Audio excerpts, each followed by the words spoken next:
Amigos oyentes, reciban un cordial saludo y bendiciones de Dios para sus vidas. Con la presentación de Joel Peña y la presentación de Eduardo Montealegre, damos inicio a Manantial de Vida, verdades fundamentales a la luz de la Biblia.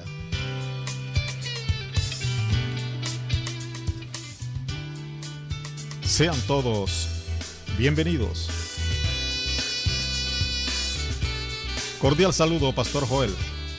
Bendiciones de lo alto de nuestro Señor Jesucristo en este día hermoso, este día especial, donde Jesucristo ha preparado este tema, esta palabra, para que sus vasos escogidos, sus ministros, para que todos aquellos que invocan su nombre alrededor del mundo conozcan su verdad y estén apercibidos de su venida. Que el Espíritu Santo nos dé sabiduría, entendimiento en este día tan especial. El tema de hoy: desarrollo de la iglesia en la historia, cuarta parte. Con ustedes el pastor Joel Peña. Es una mañana maravillosa, es un día especial donde Jesucristo colocará en nuestras vidas de su palabra. Va a ser una palabra que desea morar en abundancia en nosotros. Y queremos dirigirnos al libro de Apocalipsis, capítulo 3, a la altura del versículo 14 en este hermoso día. Y escribe al ángel de la iglesia en la Odisea: He aquí el Amén, el testigo fiel y verdadero, el principio de la creación de Dios, dice esto: Yo conozco tus obras, que ni eres frío ni caliente. Ojalá fueses frío o caliente. Pero por cuanto eres tibio y no frío ni caliente, te vomitaré de mi boca. Porque tú dices: yo soy rico y me he enriquecido, y de ninguna cosa tengo necesidad, y no sabes tú que eres un desventurado, miserable, pobre, ciego y desnudo. Por tanto, yo te aconsejo que de mí compres oro refinado en fuego, para que seas rico, y vestiduras blancas para vestirte, y que no se descubra la vergüenza de tu desnudez, y unge tus ojos con colirio para que veas. Yo reprendo y castigo a todos los que amo. Sé pues celoso y arrepiéntete. He aquí, yo estoy a la puerta y llamo. Si alguno oye mi voz y abre la puerta, entraré a él y cenaré con él y él conmigo. Al que venciere, le daré que se siente conmigo en mi trono, así como yo he vencido, y me he sentado con mi Padre en su trono. El que tiene oído, oiga lo que el Espíritu dice a las iglesias. Este pasaje de la palabra es el último mensaje a la séptima iglesia, que es la última en cuanto al orden de las 7 iglesias. Y comienza hablando acerca de la condición que conllevaba esta iglesia. La iglesia de la Odisea. Vamos a hablar un poco de este tema en cuanto a la parte doctrinal. La palabra la Odisea está compuesta de 2 palabras, la palabra laos y la palabra disea. Laos viene de pueblo, de lo que es el pueblo, de lo que es el común de la gente, de lo que sería la parte de la democracia humana, la parte humana de su ideales, sus directrices. Y la palabra Odiseas es la palabra opinión. Así que la Odisea es la opinión del pueblo, la opinión de la gente, la opinión de las personas. Hoy en día se juega mucho en esta temática. Nos importa más la opinión de las personas, la opinión del pueblo, que lo que la palabra de Dios dice. Hoy en día es muy común escuchar a las personas decir: yo opino que esto debiera ser así, yo creo que, a mí me parece que esto es así o asado.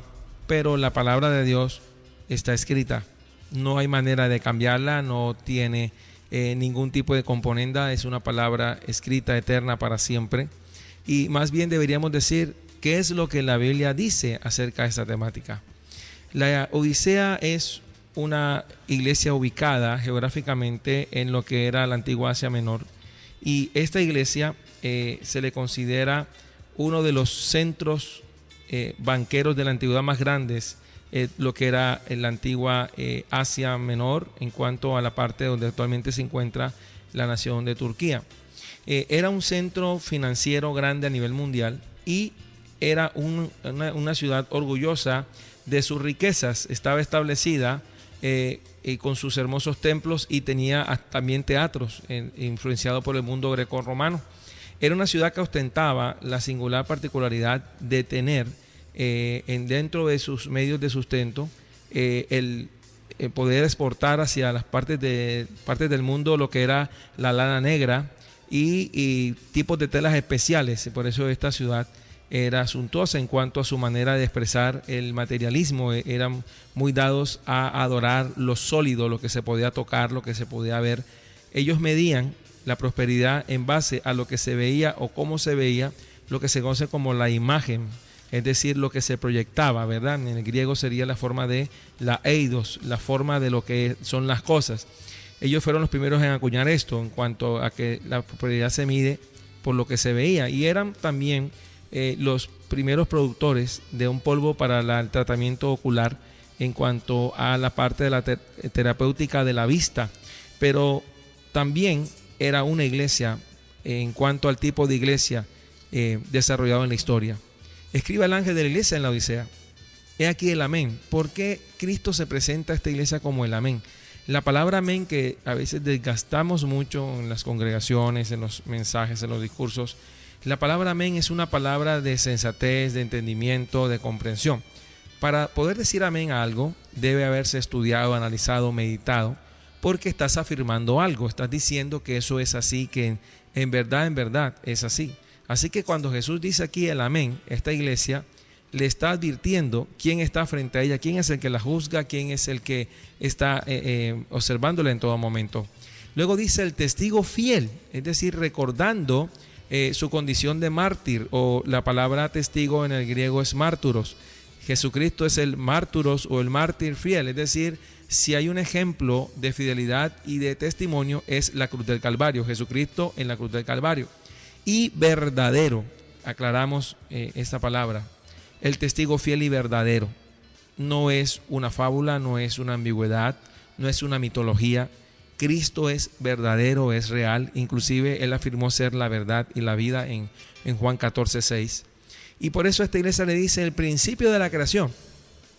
En cuanto a la preeminencia, no es que Cristo haya sido creado, por eso Colosenses explica cuando habla del primogénito de toda creación, está ubicándolo en la prioridad, no en que fue creado. Así que muchos usan esta palabra también, este versículo, para tergiversar. Dice, el principio de la creación de Dios, dice esto: yo conozco, si hay alguien que conoce, se llama Cristo. Yo conozco tus obras. ¿Por qué conoce? Porque Él es omnisciente. ¿Por qué conoce? Porque es omnipresente. ¿Por qué conoce? Porque es omnipotente. Cuando Jesús dice yo conozco tus obras, es decir, no hay una sola obra que tú hagas que yo no la tenga vigilada, que no la tenga coordinada, que no haya puesto en ella mi mirada. Yo conozco tus obras, que ni eres frío ni caliente. Vamos a ver la condición de la Odisea. Que ni eres frío, un estado en cuanto a lo que conocemos como la materia, como la parte biofísica. También podemos estar hablando de lo que es la temperatura alta, media, baja. Así que dice ni eres frío, es decir, ojalá fueses frío, dice más adelante, ni caliente. Ojalá fueses frío o caliente. Lo que más le molesta a Dios es la tibieza de esta iglesia, y lo que más Dios detesta es, más abiertamente toleraría la oposición abierta, pero la indiferencia. Es decir, esta iglesia tiene como meta que no se define, y es importante definirnos doctrinalmente. A veces hacemos preguntas a las personas y le preguntamos cuál es su posición doctrinal o qué estudió en la palabra. Entonces muchos dicen, no, me abstengo de opinar. Y uno pregunta, pero el punto es que debes tener algo que decir con respecto a la palabra, un conocimiento, una doctrina, la parte del conocimiento de la Escritura.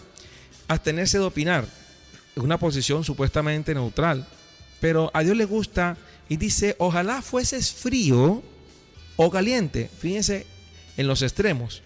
Pero por cuanto eres tibio y no frío ni caliente, te vomitaré de mi boca. ¿Qué significa esta parte? Está hablando acerca de los elementos de la vida cristiana. Una iglesia que se le está haciendo una advertencia muy seria. La tibieza en cuanto a la fe, en cuanto a evangelizar, en cuanto a predicar, en cuanto a enseñar la verdad, en cuanto a la indiferencia por el pecador, por el que no conoce la palabra, donde aún no ha llegado la escritura, aún no ha llegado el evangelio de Cristo. Era una iglesia que se había acomodado por su posición precisamente a nivel de ciudad, como la Odisea. Era una ciudad muy suntuosa, muy lujosa y que se basaba en lo que se veía más que en la fe de Cristo. Y quiero llevarlos a lo que esta iglesia tenía un serio problema en el siguiente versículo. Versículo 17, porque tú dices, y quiero repetirlo para hacer énfasis en que Jesucristo está diciéndole a esta iglesia, porque tú dices, es decir, tú estás basado en lo que tú dices, tú estás confiando en lo que tú dices más que en lo que yo te he dado, porque tú dices, yo soy rico. Esta frase suena familiar en nuestros días. Ya en el año 2015, aquellos que todavía no han sido conscientes que ya estamos en el año 2015, el lema de muchas iglesias es yo soy rico, coma, y me he enriquecido, coma, y de ninguna cosa tengo necesidad. 3 principios que actualmente son la base de la teología en muchas congregaciones. Primero, yo soy rico. ¿A qué se refiere? Se refiere a que tú dices. Uno de los aspectos del positivismo norteamericano, en cuanto al estudio del positivismo, tenemos varias corrientes, el ideológico, el sociológico, el positivismo político. También estamos hablando también de una corriente que explica la relación entre la moral y la ley, es decir, entre la parte legislativo administrativo y la parte moral. Pero nos referimos más bien a la corriente de la confesión positiva. Esta corriente es antigua, no es una tendencia moderna. Tiene su comienzo en Aristóteles, uno de los filósofos de la historia, y luego modernamente en países como Estados Unidos y Europa se radicó más exactamente para dar a entender que lo que el hombre dice es lo que se hace. Pero esto va en contra de lo que la Escritura enseña. Por eso quisiera llevarlos a un pasaje básico e ilustrativo del Evangelio de Marcos. Marcos capítulo 11, versículo 20 hasta el versículo 26. Y pasando por la mañana, vieron que la higuera se había secado desde las raíces. Entonces Pedro, acercándose, le dijo: Maestro, mira la higuera que maldijiste se ha secado. Respondiendo Jesús les dijo: Tened fe en Dios, porque de cierto os digo que cualquiera que dijere a este monte: Quítate y échate en el mar, y no dudare en su corazón, sino que creyere que será hecho lo que dice, lo que diga le será hecho. Por tanto os digo que todo lo que pidiereis orando, creed que lo recibiréis y os vendrá. Y cuando estéis orando, perdonad si tenéis algo contra alguno, para que también vuestro Padre que está en los cielos os perdone a vosotros vuestros pecados. Porque si vosotros no perdonáis, tampoco vuestro Padre que está en los cielos os perdonará vuestras ofensas. Fíjense que este pasaje explica que Jesús nos está enseñando una nueva corriente de confesión positiva. Pasando por la mañana, es decir, el día anterior, Jesús había dado una sentencia contra esta higuera. Vieron que la higuera se había secado desde las raíces. Entonces Pedro, acordándose de lo que Jesús había dicho a la higuera, dijo: Maestro, mira la higuera que maldijiste, se ha secado. Respondiendo Jesús le dijo: Tened fe en Dios. Primer componente.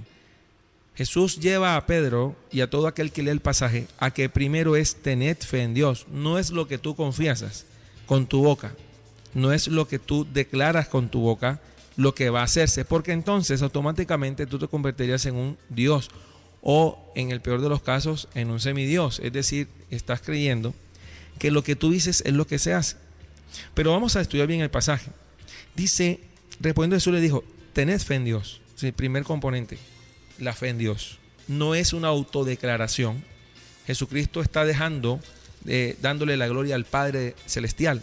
Tened fe en Dios. En ese momento Jesús, bajo kenosis, está en la condición de hombre. Así que lo que él hace es dar la directriz hacia quién debe ser dirigida la oración, la alabanza, la exaltación, aún, ¿a quién debe dejarse el estudio de lo que es la voluntad de Dios? Tened fe en Dios, porque de cierto digo que cualquiera que dijera a este monte, pero basado en tened fe en Dios, quítate y échate en el mar. Imagínense, el mar estuviera lleno de montes y de árboles, ¿cierto, hermanos? Si esto fuera real, si la confesión positiva fuera aplicable a la doctrina de Cristo y la palabra, debería estar el océano lleno de árboles y de montes. Es más, no debería haber océano, porque todos los días se está declarando y confesando cosas. En sus caprichos las personas piensan que se están haciendo, cuando es la voluntad de Dios la que está primando sobre todo designio humano. Porque es cierto digo que cualquiera que dijera a este monte, quítate y échate en el mar, y no dudare en su corazón, si no creyere que será hecho lo que dice, lo que diga le será hecho. Pero ahora viene otro aspecto hermenéutico doctrinal. Por tanto, os digo que todo lo que pidieres orando, cuando uno escucha esa palabra oración, es la máxima expresión de la dependencia de Dios. Orando, no dice confesando, no dice autodeclarándolo, no dice usurpando el lugar de la voluntad del Padre. Orando, creed que lo recibiréis y os vendrá. Pero aún esa frase tiene condicionantes, y el mayor condicionante se llama la voluntad de Dios. Por eso aclara y dice, y cuando estéis orando, se está refiriendo a la oración, no a la confesión positiva. Perdonad si tenéis algo contra alguno. Pero no queremos esta parte. Queremos confesar grandezas, confesar que se haga en cuanto al concepto metafísico y de la nueva era de la declaración positiva, pero no me gusta perdonar. Cuando estés orando, más bien pídele perdón a Dios porque estás cometiendo herejía, blasfemia, estás diciendo cosas que la Biblia no está enseñando. Perdonad si tenéis algo contra alguno, para que también vuestro Padre, y vuelva a encauzarse en la persona que dirige nuestras vidas, también vuestro Padre que está en los cielos, os perdone a vosotros vuestras ofensas. Porque si vosotros no perdonáis, tampoco vuestro Padre que está en los cielos os perdonará vuestras ofensas. Y el pasaje paralelo a este texto es Mateo 21, versículo 18 al 22. Por la mañana, volviendo a la ciudad, tuvo hambre, y viendo una higuera cerca del camino, vino a ella, y no halló nada en ella, sino hojas solamente. Y le dijo, nunca jamás nazca de ti fruto. Y luego se secó la higuera. Viendo esto, los discípulos decían maravillados, ¿cómo es que se secó enseguida la higuera? Es decir, estaban asombrados de que el creador de todas las cosas le haya dicho a la higuera que se secara. Respondiendo Jesús les dijo, de cierto os digo que si tuvieres fe. Y la pregunta es, ¿la fe en qué? ¿O en quién? Si tuvieres fe.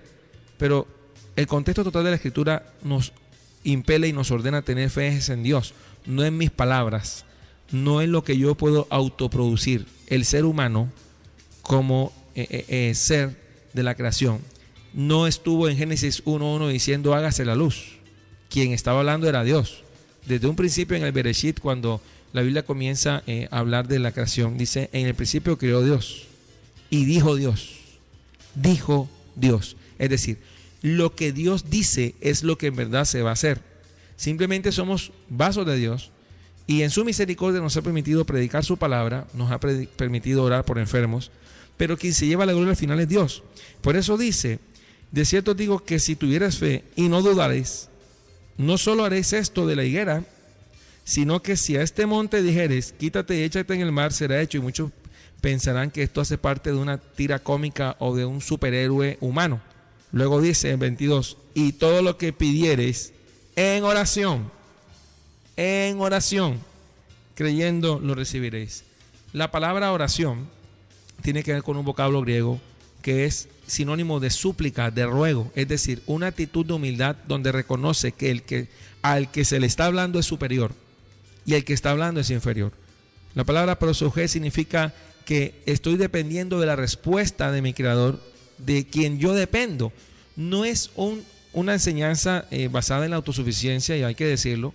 Muchos pastores actualmente están basándose en lo que ellos creen que se va a hacer, no en lo que Dios va a hacer. Y es ahí donde yo quiero llevarlos a el Evangelio de Mateo, capítulo 26, versículo 39 y versículo 42. El mismo Jesucristo, estando en condición de padecimiento, ¿verdad? En condición de lo que era el Getsemaní, Él nos enseña cómo es que funciona el aspecto de la oración. ¿Es confesión positiva o es fe en Dios? Mateo capítulo 26, versículo 39.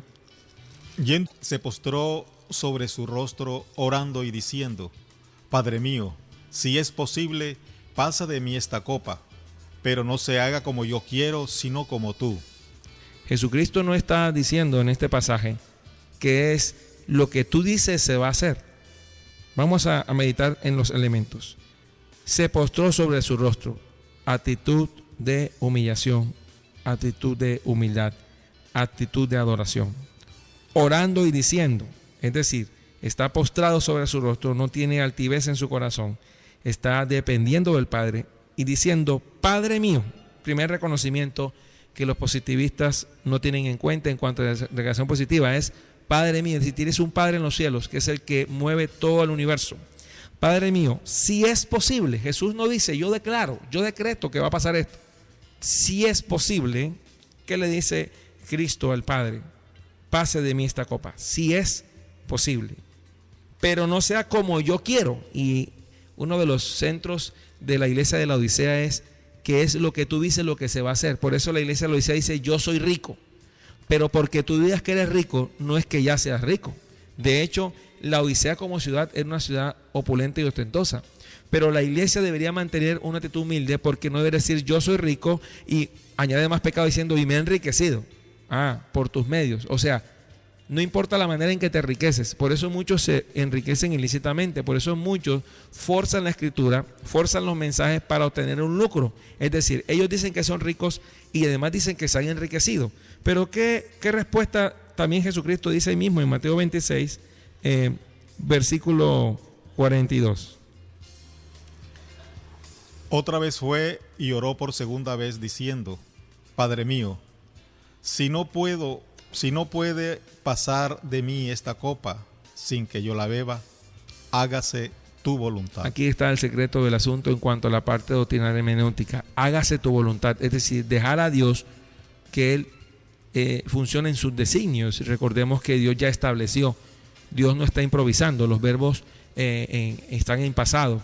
Cuando hablamos de propósito, cuando hablamos de predestinación, cuando hablamos de conocimiento anticipado, son palabras griegas que datan de lo que Dios ya hizo, ya estableció.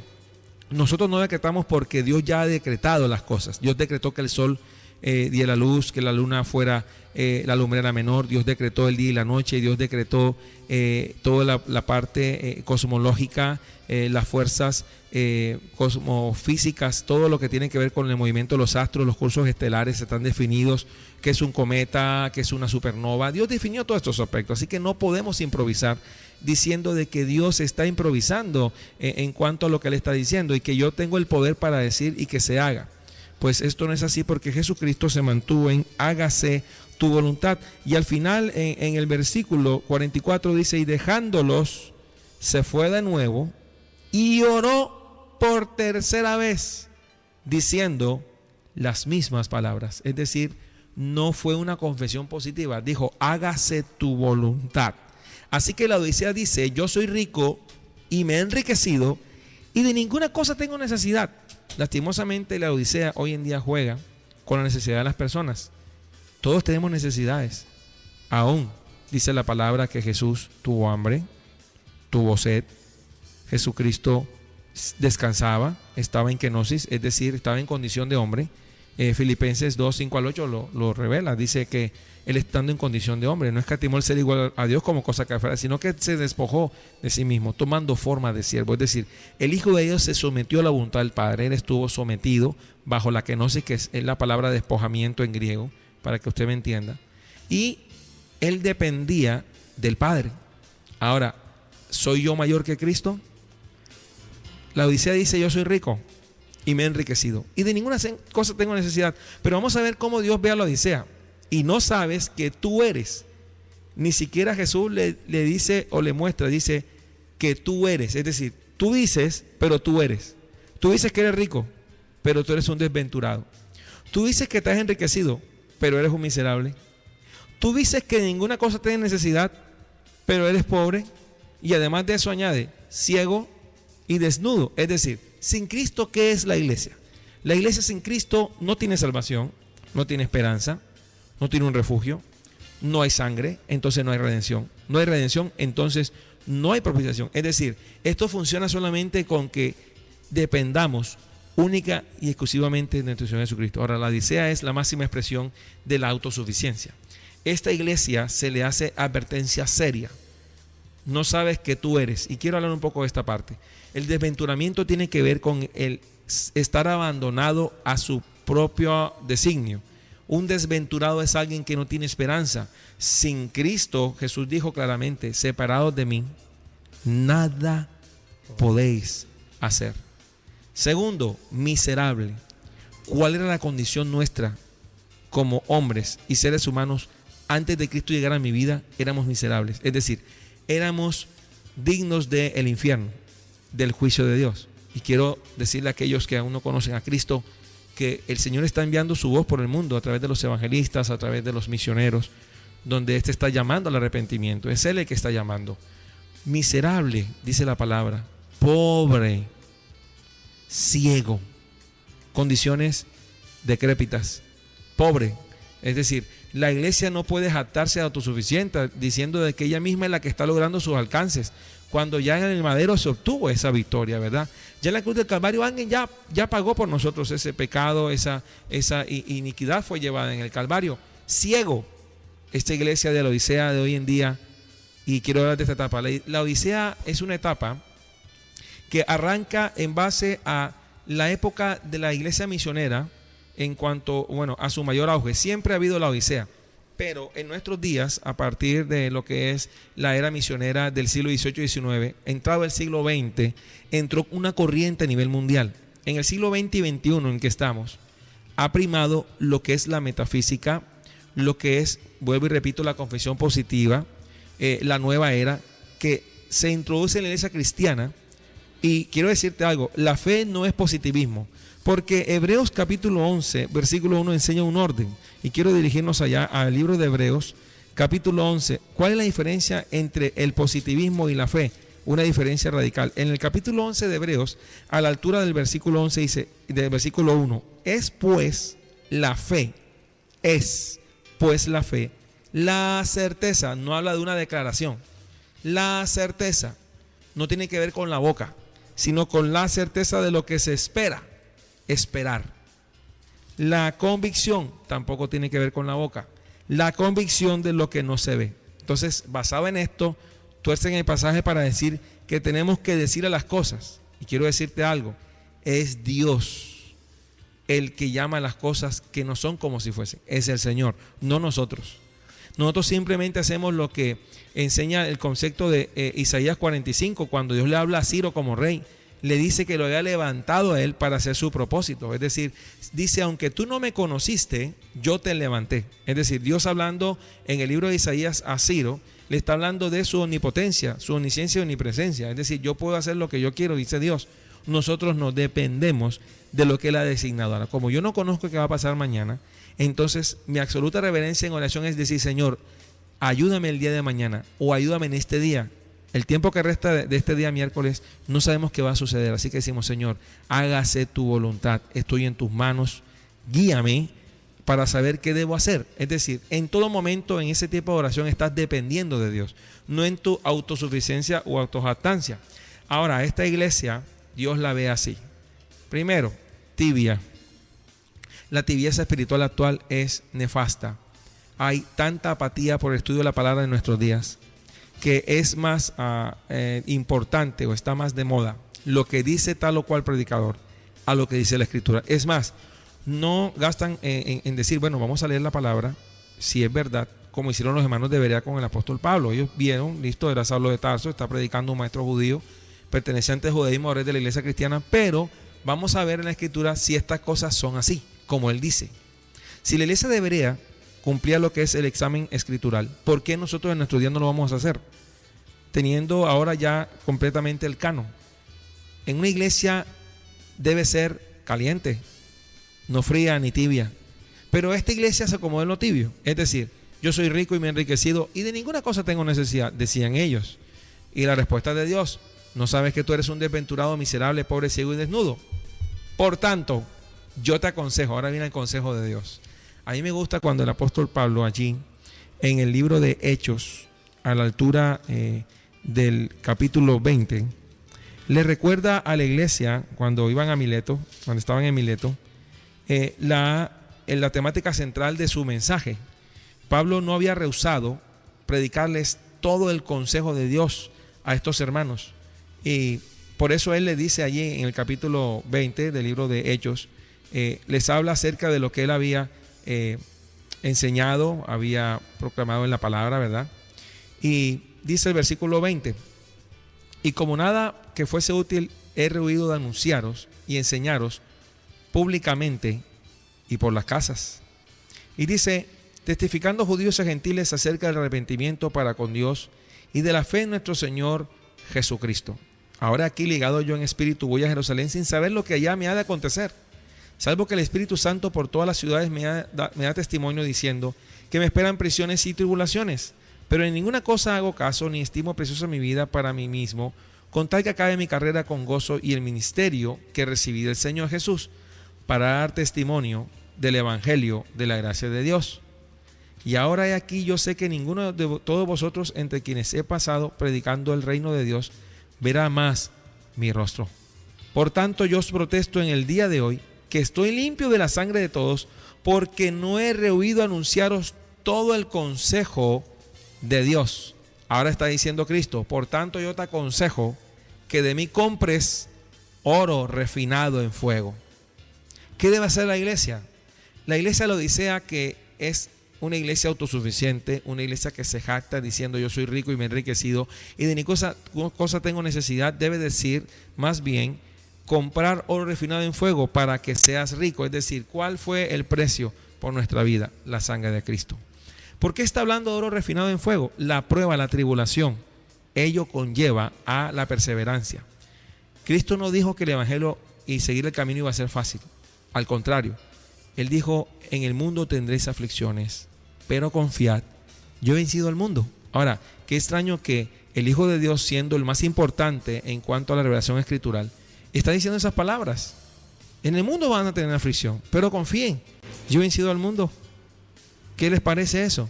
Van a tener aflicciones, pruebas, a muchos de ustedes los van a asesinar en cárceles, en prisiones, en el circo romano, pero confíen, yo he vencido al mundo. ¿A quién le gustaría ese mensaje en nuestros días? A la gente le gusta bien que le digan: tú eres un millonario, tú estás enriquecido, puedes ser multimillonario. Es más, si tienes necesidad es porque estás en pecado. Si eres pobre es porque estás en pecado. La Biblia enseña todo lo contrario. Yo te aconsejo que de mí compres oro refinado en fuego para que seas rico, y vestiduras blancas. ¿Qué es más importante para Dios? Vestiduras blancas para vestirte y que no se descubra la vergüenza de tu desnudez. ¿Qué es la iglesia sin Cristo? No tiene vestiduras, no tiene salvación, no tiene redentor, no tiene un auxilio. Así que para que no se descubra la vergüenza de tu desnudez, es mejor, y Dios te está aconsejando, que más bien compres oro refinado en fuego. Ese precio precioso en la sangre de Cristo. Cristo compró, ¿verdad?, nuestras vidas en fuego refinado, en oro que se probó al máximo, como en el Calvario. Jesús demostró: yo te amo. En Juan 3:16 dice: porque de tal manera amó Dios al mundo. ¿Cómo lo amó? De tal manera. ¿Cuál manera? La manera del sacrificio en el Calvario, la manera de la abnegación, de la entrega, la manera de darse por los pecadores, no por los justos, por los pecadores. Y que no se descubra la vergüenza de tu desnudez. Y unge tus ojos con colirio para que veas. Es extraño que la Odisea no está mirando hoy en día a nuestro Señor Jesucristo, está viendo hacia otra dirección. Entonces, recapitulemos. La Odisea es una iglesia opulenta, autosuficiente, y que está más bien supuestamente decretando y diciendo cosas en confesión positiva. Sí, y esa condición a la que se refiere la palabra, que ni eres frío ni caliente, esta condición es el producto de una mezcla. O sea, mezclar las cosas del mundo, conceptos y doctrinas del mundo, con el Evangelio, y acomodar de esta forma un mensaje que en ningún momento es cristocéntrico y que en ningún momento está proclamando la gloria y el verdadero poder de Dios, sino que está hablando de fábulas y está hablando de situaciones totalmente diferentes. Esta iglesia tiene una característica que es muy triste. O sea, no tiene nada bueno que le vea al Señor. son desventurados, miserables, pobres, ciegos, desnudos. Y esa ceguera que tienen le da la fuerza para hacerlos autosuficientes, jactanciosos, soberbios, altivos, porque no aceptan que se les diga, hermanos, no es así. La palabra del Señor dice otra cosa diferente a la que usted está predicando. Eso no lo aceptan ellos, porque son ciegos guiando a otros ciegos, totalmente apartados de la verdad de Cristo. Y lo triste es esa mezcla. Por eso el Señor lo dice textualmente: os vomitaré de mi boca. En Mateo capítulo 4, a la altura del versículo 1 en adelante, dice Mateo capítulo 4: entonces Jesús fue llevado por el Espíritu al desierto para ser tentado por el diablo. Y después de haber ayunado 40 días y 40 noches, tuvo hambre. Y vino a él el tentador. Vamos a ver quién es el que dice. No es Jesús, es el diablo. Y los seguidores de esta escuela de la declaración positiva tienen un problema con este pasaje y tienen un problema con Dios. Fue el diablo el que dijo. Y vino a él el tentador y le dijo: si eres Hijo de Dios, di que estas piedras se conviertan en pan. Aquí comienza el principio satánico de la declaración positiva. Di. Jesucristo estaba bajo kenosis, teológicamente, para que usted me entienda, está en despojamiento de sus atributos, y él, entrando en kenosis, él no va a hacer uso de sus atributos divinos para enfrentar a Satanás en este pasaje, lo va a hacer con la palabra.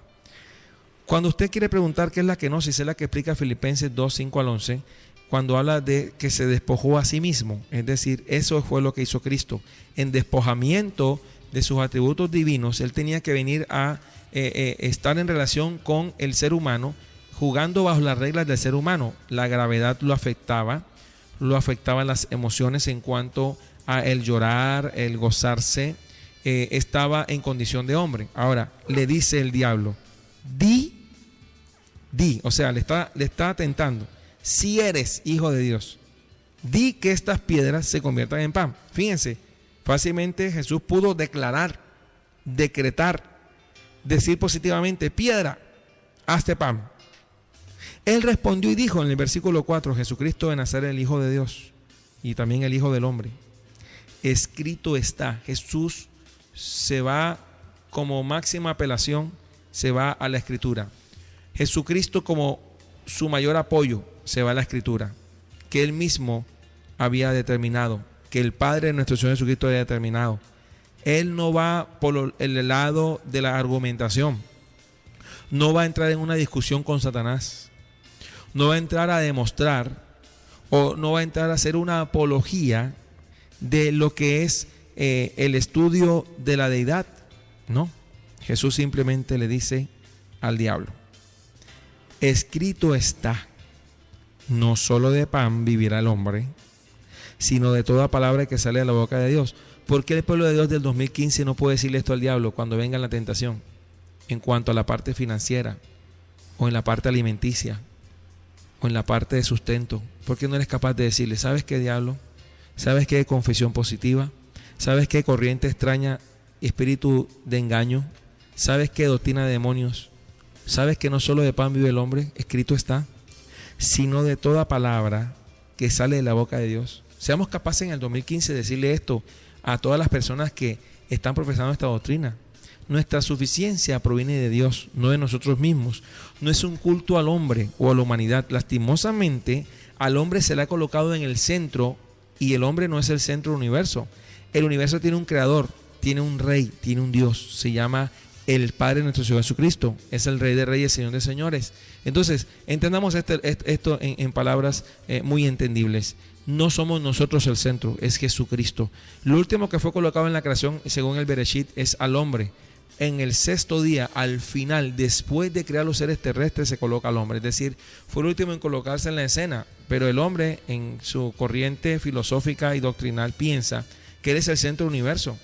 Estas teorías fueron ya postuladas por filósofos y humanistas que quitaron a Dios del centro y colocaron al hombre.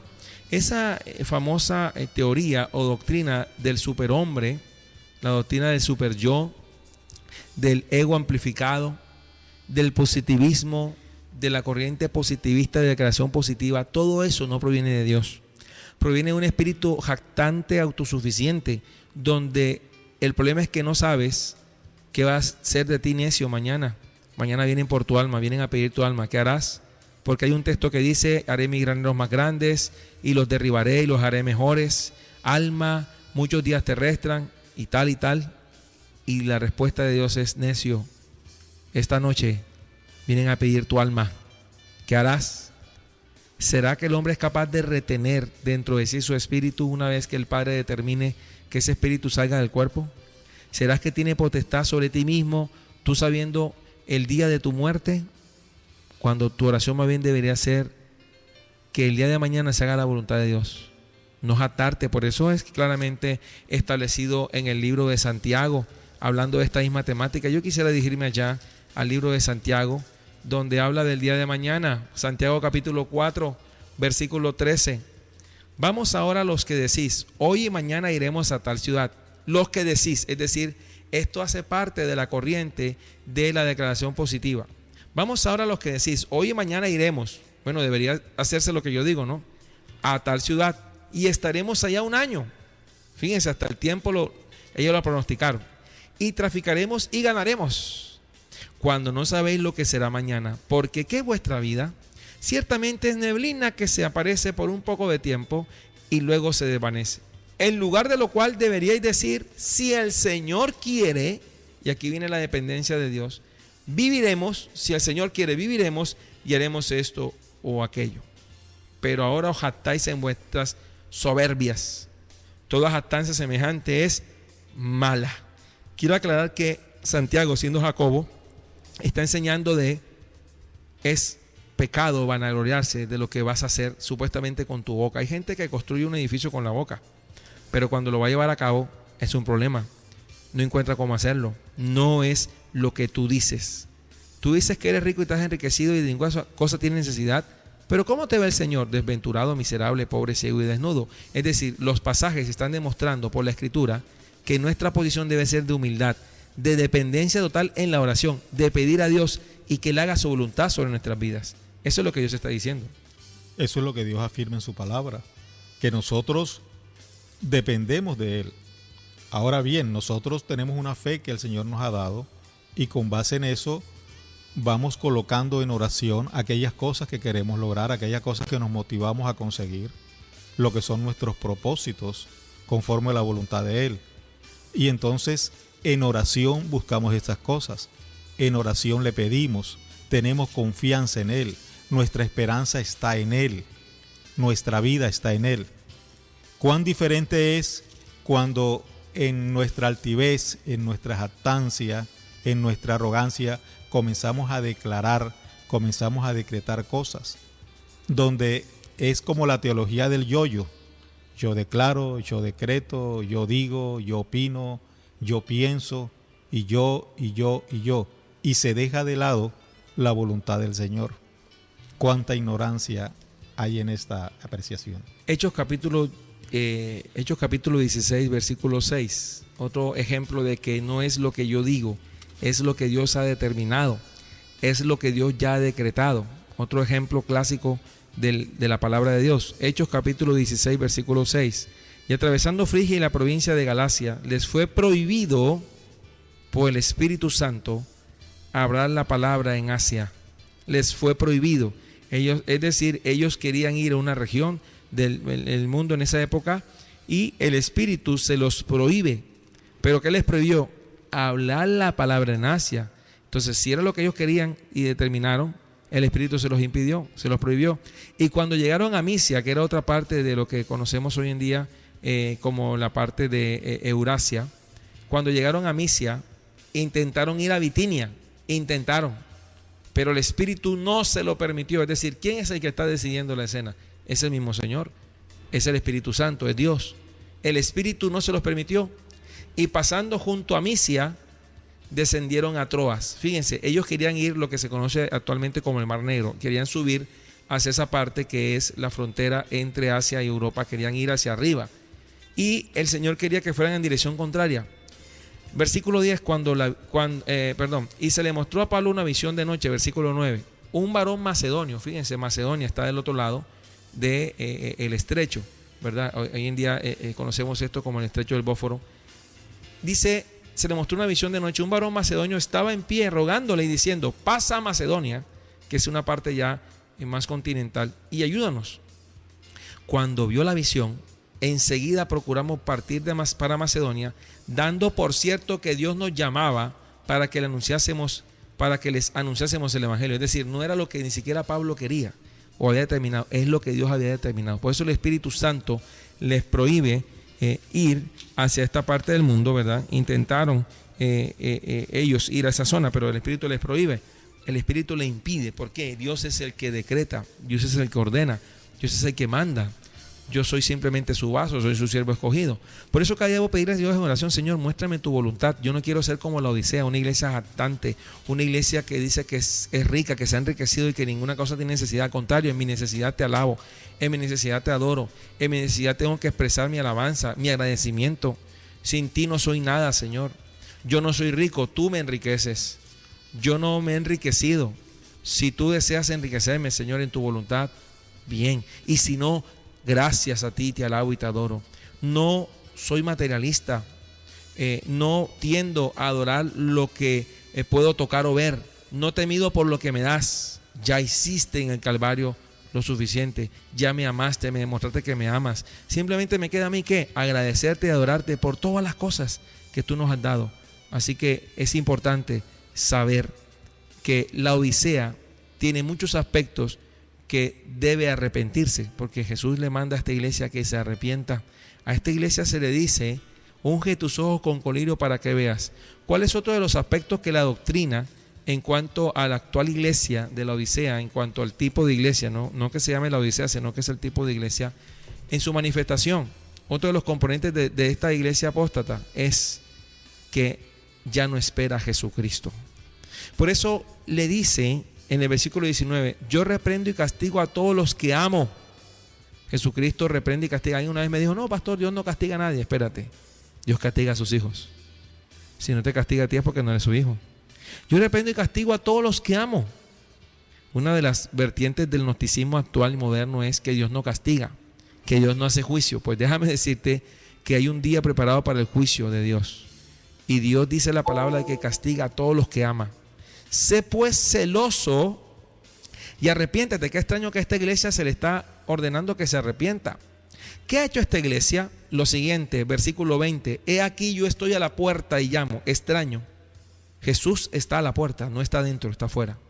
He aquí yo estoy a la puerta y llamo. Este pasaje que ha sido prestado para evangelismo, quiero decirte que doctrinalmente, hermenéuticamente, este pasaje no es para las personas que no conocen a Cristo. Le está hablando a una iglesia, la Odisea. He aquí yo estoy a la puerta y llamo.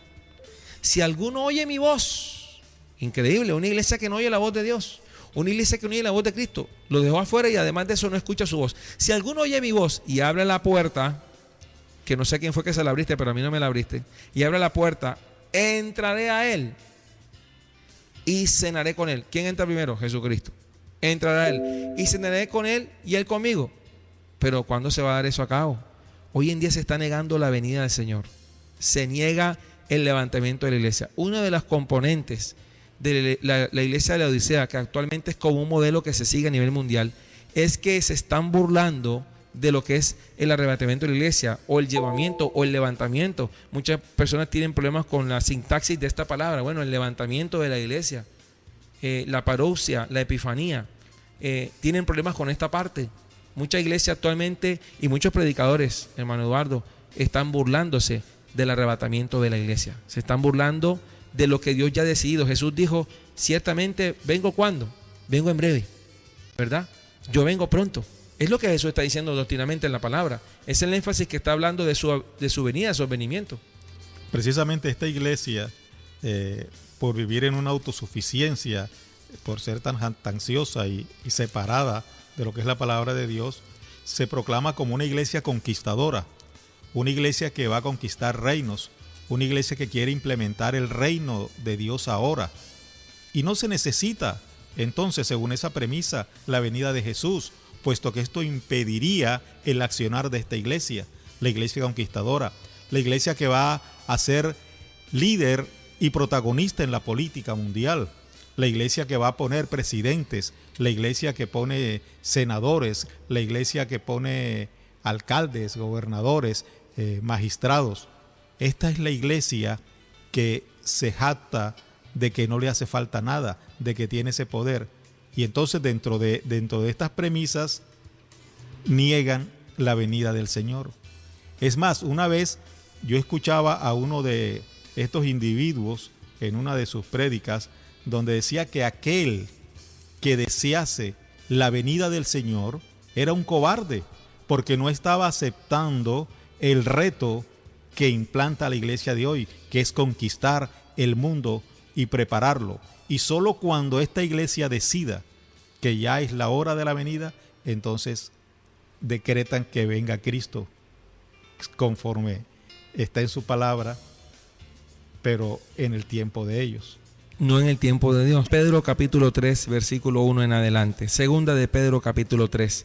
Amados, esta es la segunda carta que os escribo, y en ambas cartas despierto con exhortación vuestro limpio entendimiento, para que tengáis memoria de las palabras que antes han sido dichas por los santos profetas y del mandamiento del Señor y Salvador dado por vuestros apóstoles, sabiendo primero esto, que en los postreros días vendrán burladores, andando según sus propias concupiscencias, y diciendo: ¿dónde está la promesa de su advenimiento? Es decir, una duda. ¿Dónde está la promesa de su advenimiento? Vamos a ver cuál es la lógica de ellos. Porque desde el día en que los padres durmieron, es decir, Abraham, Isaac y Jacob y Moisés, todas las cosas permanecen así como desde el principio de la creación. Estos ignoran voluntariamente que en el tiempo antiguo fueron hechos por la palabra de Dios los cielos y también la tierra, que proviene del agua y por el agua subsiste, por lo cual el mundo de entonces pereció anegado en agua.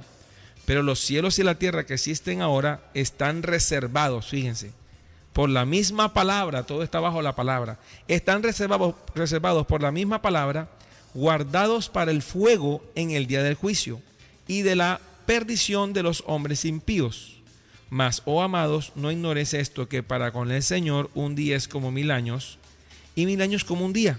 El Señor no retarda su promesa, según algunos la tienen por tardanza, sino que es paciente para con nosotros, no queriendo que ninguno perezca, sino que todos procedan al arrepentimiento. Pero el día del Señor vendrá como ladrón en la noche, en el cual los cielos pasarán con gran estruendo, y los elementos ardiendo serán deshechos, y la tierra y las obras que en ella hay serán quemadas.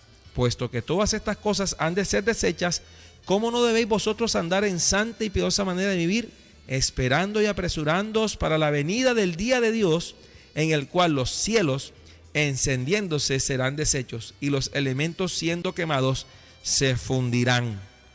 Pero nosotros esperamos, según su promesa, cielos nuevos y tierra nueva, en los cuales mora la justicia. Es decir, es un llamado a perseverar y esperar esa venida de Cristo, ese advenimiento del Señor, porque Él va a venir por su iglesia, y hay muchos textos que lo corroboran. Esta mañana trataríamos toda la mañana, todo el día, toda la tarde, toda la noche diciéndote esto. Pero el versículo 20 dice: aquí yo estoy a la puerta y llamo. Si alguno oye mi voz en la Odisea, yo estoy a la puerta, en la Odisea Jesús está afuera. Si alguno oye mi voz y abre la puerta, si abres la puerta, entraré a él y cenaré con él y él conmigo. Al que venciere le daré que se siente conmigo en mi trono, así como yo he vencido y me he sentado con mi Padre en su trono. Aquí en esta palabra del Señor a la iglesia de la Odisea se nota también su amor. O sea, se nota la dureza en cuanto a cómo Él reprende a esta iglesia y cómo la exhorta y cómo le dice que está dispuesto a disciplinarla. Y también le habla de que está a la puerta. O sea, no les ha cerrado el acceso a Él, a la verdad de Cristo. Hay muchas personas engañadas que hoy se congregan en este tipo de iglesias.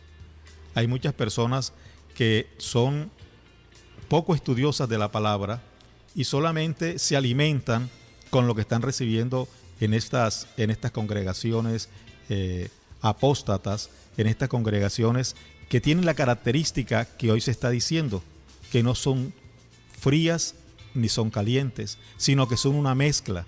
una mezcla de evangelio, una mezcla de mundo, una mezcla de nueva era, una mezcla de todo esto para sacar unas filosofías y unas doctrinas totalmente diferentes con las que están engañando y guiando a estas personas a la perdición. Pero Cristo te dice hoy, estoy a la puerta y llamo. Y quizás tú que estás en una iglesia de estas hoy apóstata, siendo engañado, creyendo que estás haciendo las cosas bien, entonces tienes la oportunidad de abrir tu corazón al Señor y dejar que realmente Él te diga lo que tiene que decirte conforme a su evangelio y a su verdad. Porque hoy por hoy los apóstatas que tienen este liderazgo, que se autodenominan apóstoles, están ya con una conciencia cauterizada. O sea, difícilmente estas personas le dirían sí al Señor. Ellos le dicen sí a su vanagloria, le dicen sí a su ego, le dicen sí a la verdad mentirosa en la que ellos están viviendo, pero le están diciendo no al evangelio. Pero el Señor está buscando su remanente, todavía lo está creando, todavía tenemos oportunidad. Y si tu condición es esta, de que llegas a una iglesia donde solamente se declara, donde solamente se decreta, donde te obligan a que tú selles la palabra de un mensaje para que recibas esa bendición, donde todo es dinero, donde todo es el cumplimiento de los sueños, donde todo es alegría, gozo, gloria, felicidad para ti, para tu vida, para tu carne, entonces medítalo, hermano. El Señor está a la puerta, no está en este momento contigo ni en tu vida. Por eso el versículo 21 dice al que venciere, y la orden de Dios es ser vencedores, pero ¿a qué nivel? No es que yo mismo voy a vencer. Al que venciere, es decir, al que estuviera hasta el final, al que permaneciera en mis palabras, al que no negare mi nombre. Lo leíamos en las iglesias anteriores, en las iglesias del Apocalipsis. Habla de que no has negado mi nombre, has guardado mi palabra. Al que venciere, le daré, no yo mismo, Él es el que tiene la potestad de darme. Dice, le daré que se siente conmigo en mi trono. Es decir, ¿de quién es el trono? No es mío, es del Señor. Así como yo he vencido, porque vencemos es porque Él venció, no porque nosotros autovencemos. No somos adalíes autosuficientes, dependemos de Cristo. Así como yo he vencido y me he sentado con mi Padre en su trono. Miren, tremendo honor. Es decir, por encima de las riquezas terrenales y de la grandeza personal y de la fama y vanagloria humana, hay un lugar donde Dios va a colocar a los que sean fieles hasta el fin, a los exhortándolos a que no claudicaran entre dos pensamientos. Si Jehová es Dios, seguirle. Y si vale Dios, seguirle. Si el dinero es Dios, sigan el dinero entonces, pero no en la hipocresía de que somos siervos de Cristo y siervos del dinero. No en la hipocresía que somos humildes pero multimillonarios. Seamos decididos. ¿Qué somos?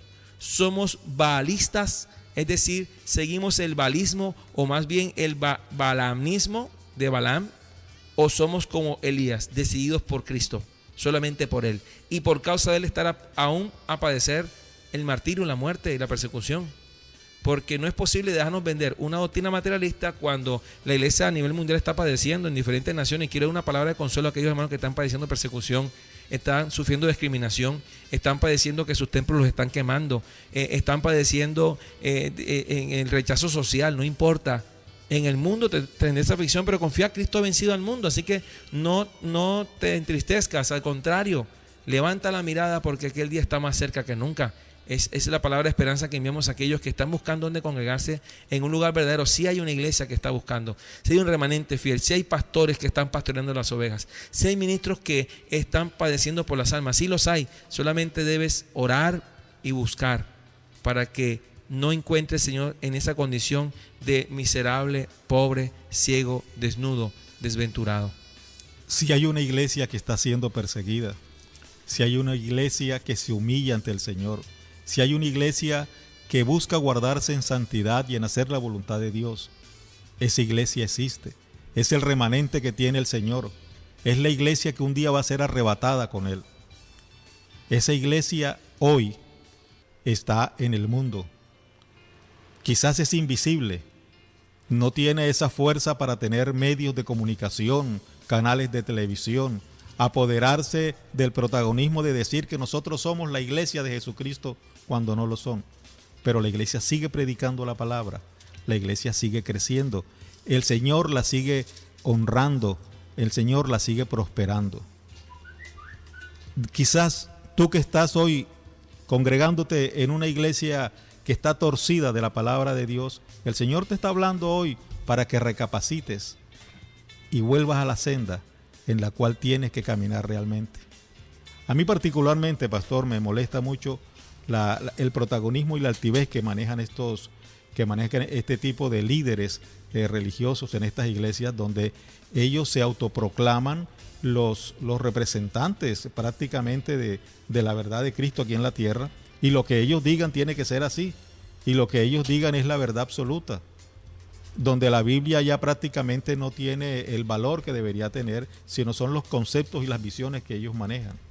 Y otra característica de esta iglesia apóstata como la Odisea es que son total y completamente arrodillados a Roma. Sí, son iglesias que están viendo más el poder secular, la fama mundial, una posición más que una condición de gracia, una posición opulenta de autosuficiencia. Por eso queremos decirles que Dios detesta que se lleve al punto a la iglesia de hacerla creer que es una iglesia autosuficiente. Por eso queremos decirte que no podemos doblar la rodilla frente a Baal, no podemos besar a Baal, no podemos decir que vamos a Dios y vamos a Baal, no podemos estar en el servicio a Dios rindiéndole culto a Dios y también rindiendo culto a los demonios. Por eso queremos decirle que no es posible, no es posible esto. Dios no le agrada una iglesia que no es definida, una iglesia que no se define en cuanto a qué es lo que cree, qué es lo que está creyendo, qué es lo que está profesando en su fe, ¿verdad?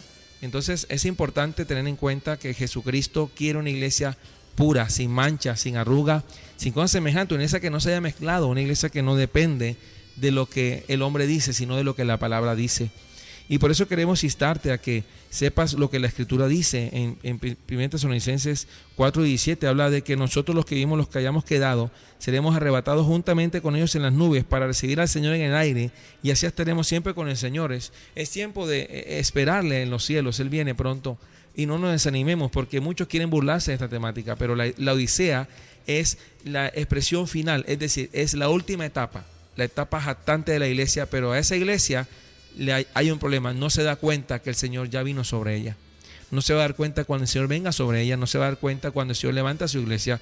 Y por eso necesitamos que espiritualmente, doctrinalmente seas como iglesia de Filadelfia, una iglesia que ama al Señor, su palabra, su venida, lo espera, y que no ha negado su nombre y ha guardado su palabra. Simplemente queremos que en esta mañana que entiendas que la Odisea es la última y la peor de las etapas de la iglesia a nivel de la historia. La Odisea es la iglesia autosuficiente, jactante, tibia, una iglesia vanagloriosa que dice que es rica y que se ha enriquecido y que ninguna cosa tiene necesidad, pero Dios, como la ve a esta iglesia, la ve miserable, pobre, ciega, desnuda, desventurada. Entonces queremos instarte esta mañana, en este día, en esta tarde, en esta noche, donde quiera que te encuentres. Sabemos que algunos lugares es de noche, de mañana, de madrugada, de tarde, que Cristo te está llamando y te está tocando la puerta en este día. Y te dice: yo estoy a la puerta y llamo. Si alguno oye mi voz, si alguno en ese remanente, alguna de esas ovejas oye la voz de Cristo, entonces ¿sabes qué va a hacer Él si tú abres la puerta? Él entrará a ti y cenará contigo, y tú cenarás con Él. ¿Dónde? En las bodas del Cordero. Es una invitación a que vuelvas a la palabra, a los principios de la Escritura.